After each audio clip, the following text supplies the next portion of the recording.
What is up, everybody? Escape211 here, and we are doing another video for best loadouts. This time, as you can see, we are focusing on Killshot. He is another mech that is so good and one you can get early game, so he definitely is one that you want to have an early, mid, and late game build for him. So here are some of the popular ones.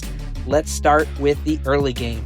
When you first unlock Killshot, probably one of the earliest builds that you can do with him would be the RPG-4, dual wielding it.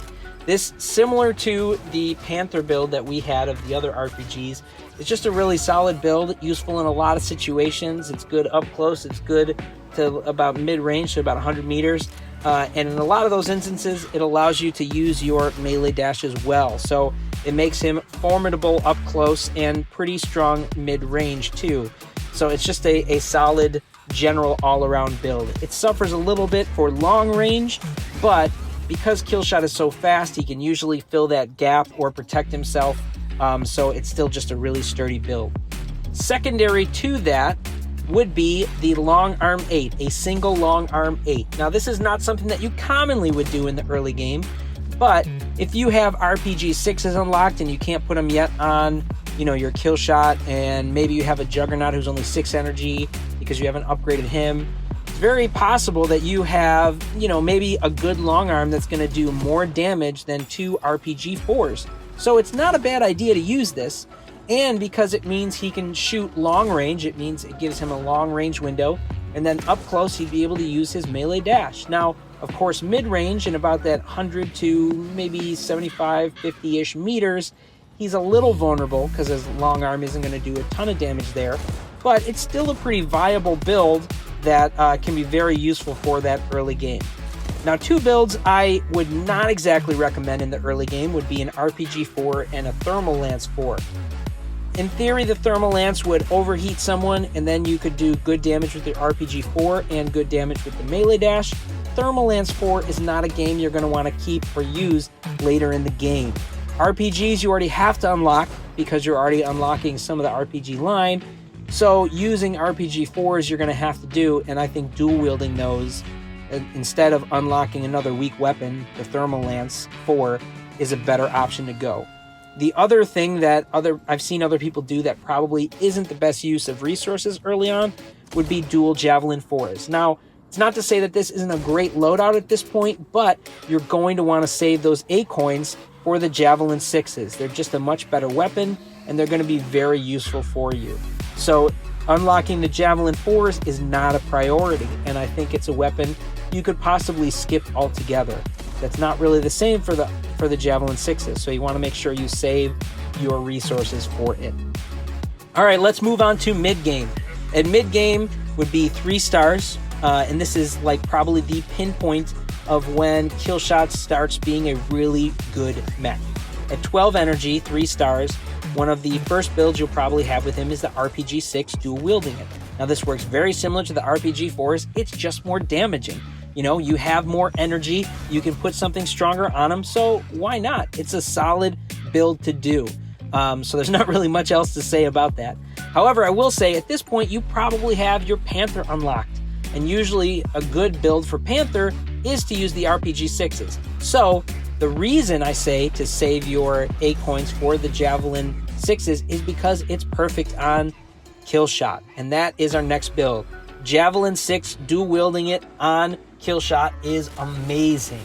It is one of my favorite builds for this mid-game tier, and it pretty well extends almost into the late game, just because he handles so well at this point. He can play keep away better than just about anybody else. He can get anywhere quickly, and if he needs to do it even faster, he can dash away from enemies and be able to use those javelins to really do damage while taking next to nothing from his opponents. It's super effective. Now the problem is that it's a little vulnerable on certain maps or specific maps, specifically difficult with some tournament maps like the Acropolis map or the Tower map. I can't remember the exact name, but it's the one with the column in the center. Those maps, because there's so much overhang and overhead structures, it suffers there. And that's when you would probably move to like your RPGs or something. But otherwise, it's very good here. The other build that I've seen people talk about or use possibly when you're at 12 energy would be the Missile Rack 6. Now this is a very good build, but mid-game, you probably don't even have access to the Missile Rack 6. Maybe you unlocked it, but you haven't purchased it yet because it's a lot of credits. And again, it's one of those weapons that even though it's good, I think you're better off saving your credits to get the higher end version of it, the Missile Rack 8, which we're going to talk about now. So let's move on to the late game. This is where you can really pile on the damage with Killshot. And we'll start talking about in the 16 energy range. So late game, I'm kind of putting the 16 energy at 4 stars as well as the 18 energy together. But my main focus is going to be the 16 energy. All right. So the first build that I would say at 16 energy is the dual Missile Rack 8. This is a really strong build. It's not one that I'm particularly great at, but I've seen a lot of people use it super well. It's very damaging. I've seen guys totally dominate an entire match using it that I've played with them, whether it's control point capture against AI or something in tournament. It's really, really strong. And it's just, really threatening. So it's a solid build, especially once you get a little more comfortable with it. It's really, really good. Now, these couple other ones at 16 energy are a little more high end, but they're still considered late game, of course. So the next build would be the Carbine 8 dual wielding nose. Carbine 8s are pretty darn strong. And if you're in a situation where maybe your Missile Rack 8s are on a different mech, and you are, you're not really able to use your Javelins for whatever reason, or you can't really use something like that. So Carbine 8s becomes a great sustained damage style weapon, and they get stronger up close, which is when you can use your melee dash as well. So up close with this kind of build, Killshot is a very strong threat, and it is a great build. And even into the mid-range, and sometimes a little bit longer than that, with the accuracy that you get out of the carbines, you can still do pretty good damage against your opponent. So it's not a bad build. It's a little bit flexible, not as damaging as the Missile Rack 8s, but still pretty awesome. And then lastly, for the 16 energy one of my favorites lately has been the Railgun. Now this is one where once you get good with your aim and you're comfortable with it, there's a lot of different ranges that this is very good at.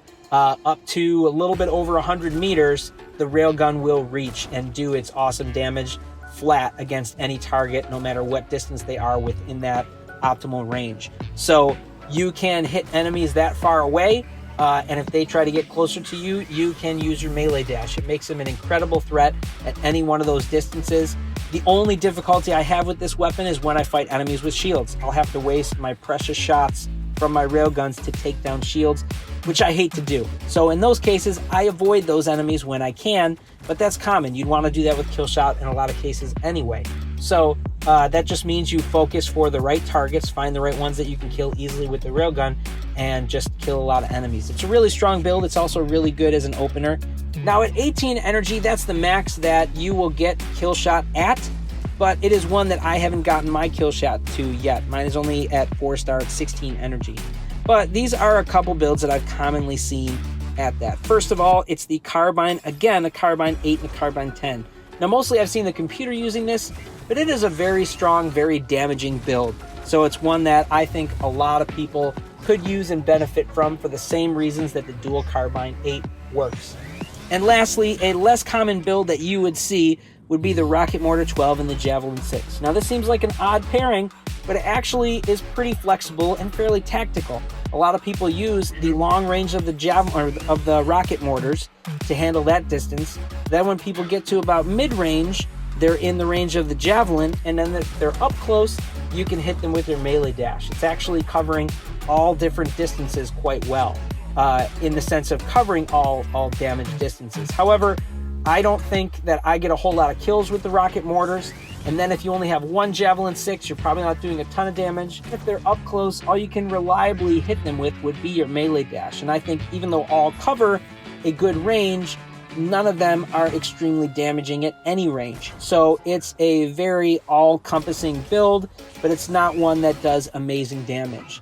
Unless you are higher powered than your opponents, then you should be able to handle them well. But it's one that I've seen, and I thought it should be mentioned. So these are the builds that I usually see for Killshot. I'm sure there's plenty more out there. So if you guys have some builds that you have seen or you like to see or you like to use, feel free to comment below. I'm always open to trying new builds. So leave a comment, and we will see you out there on the battlefield.